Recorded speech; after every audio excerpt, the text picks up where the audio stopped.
a dit le champ lexical de la nature.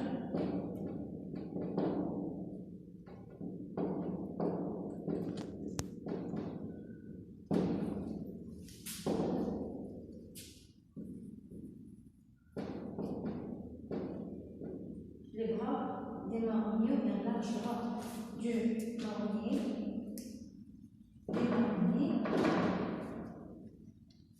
on a promenade,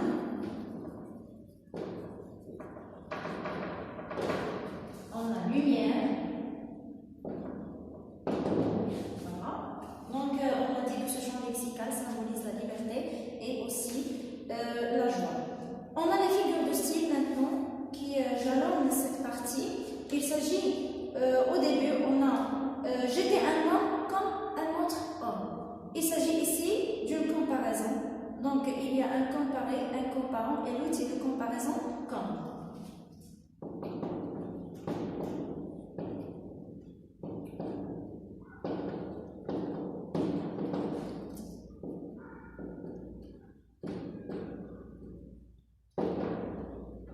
On a une comparaison. Après, on a chaque jour, chaque heure, chaque minute avec son idée. On a ici une répétition ou bien c'est l'anaphore marqué par le mot chaque qui va se répéter à 3 reprises chaque jour, chaque heure, chaque minute. On a aussi une gradation jour, heure, minute. Donc ici il s'agit d'une gradation descendante jour, heure, minute ou bien décroissante. Voilà, donc on a la gradation et on a aussi l'anaphore.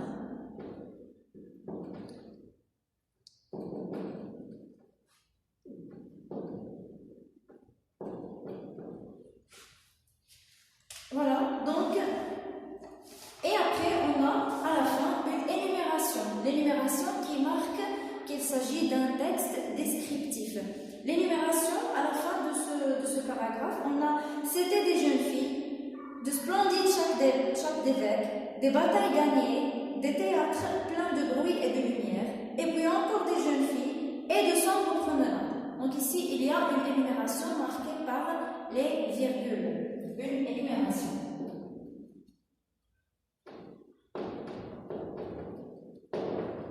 Voilà.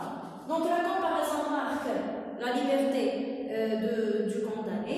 Après, on a la gradation qui est descendante, qui marque le temps, le jour, heure, minute.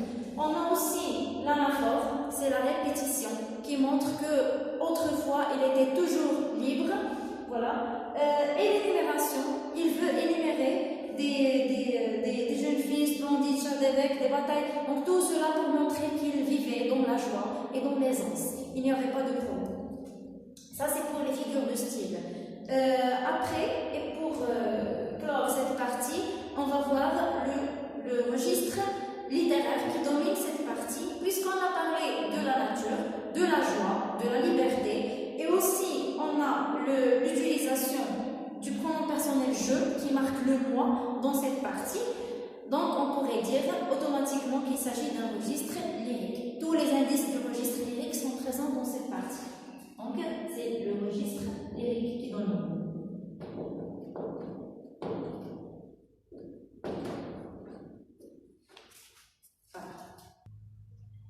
Donc, toujours dans le premier axe, on a déjà dit qu'il s'agit d'une comparaison entre le passé et le présent. On a cité les éléments qui montrent qu'il s'agit d'un passé libre. Maintenant, on va passer à la deuxième partie où il s'agit d'une captivité. Donc, c'est sa captivité au présent. Donc, c'est la captivité, bien sa captivité au présent.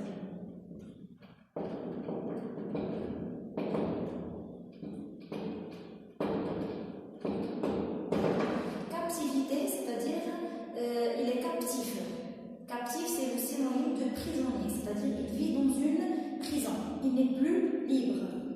Donc dans ce paragraphe qui commence par maintenant et se termine par condamné à mort, là on a l'utilisation du déictique encore une fois, mais maintenant c'est le déictique maintenant. Dans la première partie il y avait autrefois, maintenant on a maintenant, ce qui marque qu'il y a la comparaison entre le passé et le présent.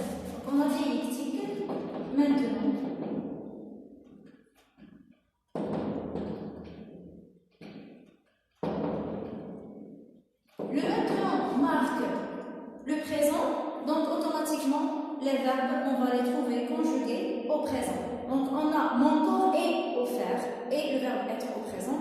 On a encore une fois, je suis captive, aussi c'est le verbe être au présent. Je n'ai plus qu'une pensée, c'est le verbe avoir. Le verbe avoir au présent aussi. Donc, on a les verbes qui sont conjugués au présent. Les verbes au présent. On va citer quelques exemples. Je suis, on a est, et on a je n'ai. Voilà. Après, dans ce petit paragraphe, on trouve qu'il y a la présence du champ lexical de la condamnation. Le champ lexical de la condamnation est marqué par les mots suivants. On a faire, on a aussi cachot, cachot qui veut dire la cellule où se trouve le condamné avant l'exécution de sa condamnation.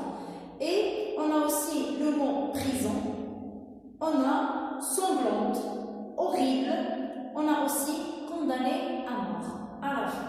Donc, ce champ lexical, l'utilisation du champ lexical de la condamnation a pour but de montrer le sentiment de la peur du condamné, puisqu'il va utiliser le mot horrible. Voilà, donc le champ lexical.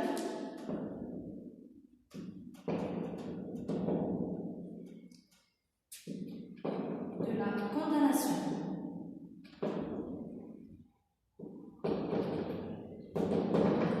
De la condamnation, on a prison, on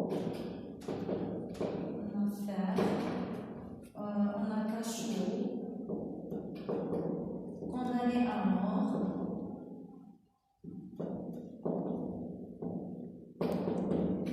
horrible, sanglante. Et bien sûr, le but de cela, c'est montrer, cela montre le sentiment de la peur du condamné.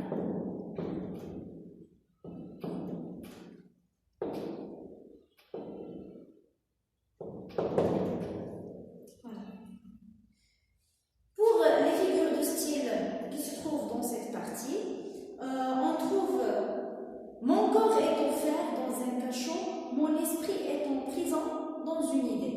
Ici, on a un parallélisme entre ces deux phrases. Mon corps avec mon esprit est offert avec et en prison dans un cachot, dans une idée. Cela montre que son corps physiquement, il est prisonnier dans une chambre, ou bien dans un cachot, dans une cellule. Et aussi, moralement, il est prisonnier dans une idée, c'est-à-dire qu'il pense à une seule chose, à savoir la mort. Voilà, donc les figures de style, il y a le parallélisme.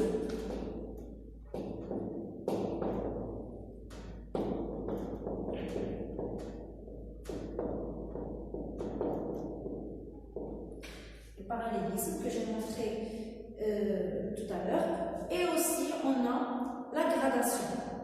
La gradation, une horrible, une sanglante, une implacable idée. Il parle toujours d'une idée de la mort, donc il la décrit de manière à montrer qui montre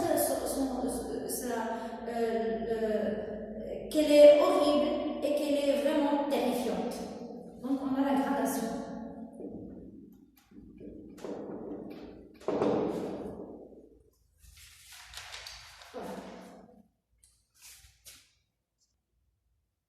Après avoir terminé le premier axe, on passe maintenant au deuxième axe.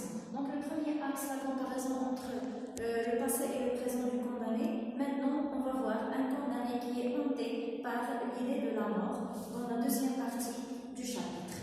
Donc, dans le paragraphe de la deuxième partie, premier paragraphe de la deuxième partie, quoi que je fasse, elle est toujours là. Cette pensée infernale, comme un spectre de plomb à mes côtés, seule et jalouse, chassant toute distraction, face à face avec moi misérable, et me secouant de ses deux mains de glace, quand je veux détourner la tête ou fermer les yeux. Elle se glisse sous toutes les formes où mon esprit voudrait la fuir, se mêle comme un refrain horrible à toutes les paroles m'obsède, éveillé, et puis mon sommeil convulsif, et reparaît dans mes rêves sous la forme d'un couple. Dans cette partie, on a un narrateur qui fait la personnification de l'idée de la mort. Il la personnifie. C'est comme si la mort était une personne. Donc il dit, elle est seule et jalouse. Elle chasse toute la distraction, c'est-à-dire tout ce qui peut m'amuser. Elle le chasse, elle l'évite. Elle est face à face avec moi, c'est-à-dire elle est toujours en face de moi, avec moi misérable. Moi, maintenant j'ai un état misérable, pitoyable, qui suscite la pitié. Et me secouant de ses deux mains, elle me secoue de ses deux mains. C'est-à-dire, c'est comme si la mort avait deux mains et secoue le narrateur pour le réveiller, toujours. Ces deux mains de glace, quand je veux détourner la tête ou fermer les yeux. C'est-à-dire, quand je veux penser à autre chose ou bien quand je veux dormir, l'idée de la mort vient pour me secouer. Elle se glisse sous toutes les formes où mon esprit voulait la fuir. Je veux la fuir. J'essaie de fuir l'idée de la mort, mais je ne peux pas.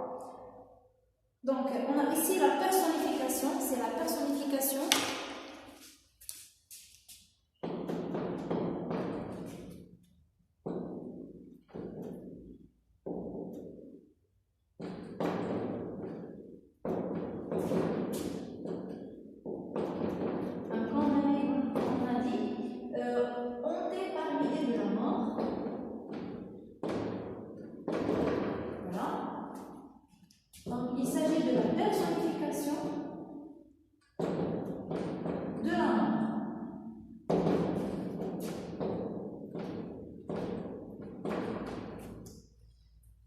les indices, on a seul, jalouse, on a ses deux mains, me secouer, etc. Donc, tout ce paragraphe présente la personnification de la mort. Cela montre que le condamné a un état maladif.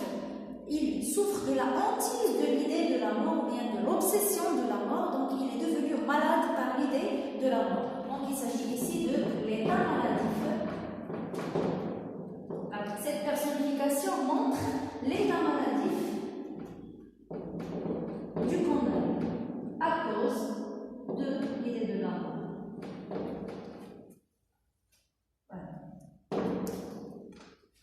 Il est obsédé, il est hanté, c'est-à-dire tout ce qui se trouve dans son esprit, c'est l'idée de la mort.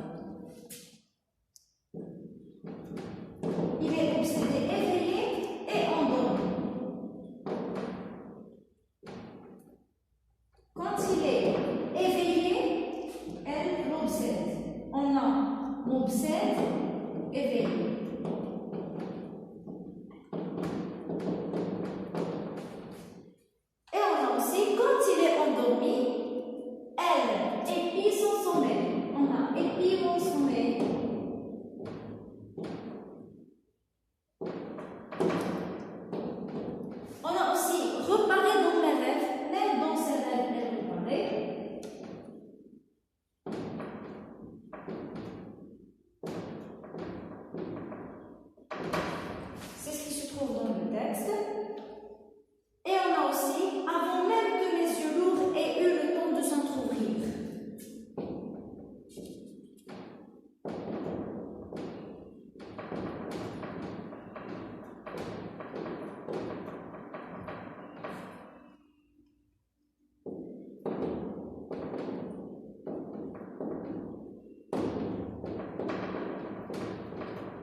Donc c'est une idée qui est présente quand il est éveillé et aussi quand il est endormi. Maintenant, on va passer au dernier paragraphe. C'est un paragraphe qui présente le champ lexical de la prison. Donc on a assez, avant même que mes yeux lourds aient eu le temps de s'entrouvrir, assez pour voir cette fatale pensée écrite dans l'horrible réalité qui m'entoure, sur la dalle mouillée et suante de ma cellule, la cellule prime, c'est le cachot, la dalle, c'est une partie de la cellule.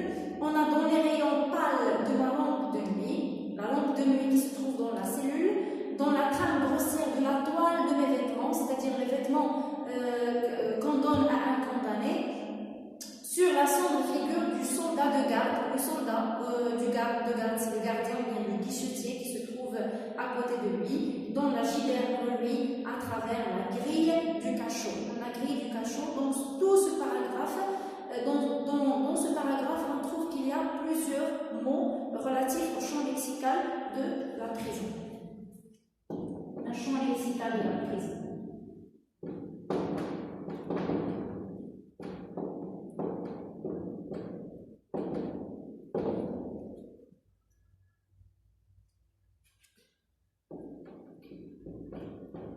On a cachot, on a cellule, on a grille, on a aussi soldat, dalle mouillée. Voilà, il y a plusieurs mots qui montrent qu'il s'agit d'une prison. Et on a aussi, bien sûr, personnification de la dalle. La dalle mouillée est suante, elle sue comme une personne, bien comme un être humain. On a aussi des rayons pâles, des rayons qui sont pâles. Donc, pâle, c'est relatif normalement à une personne. Donc, il y a des personnifications du cachot.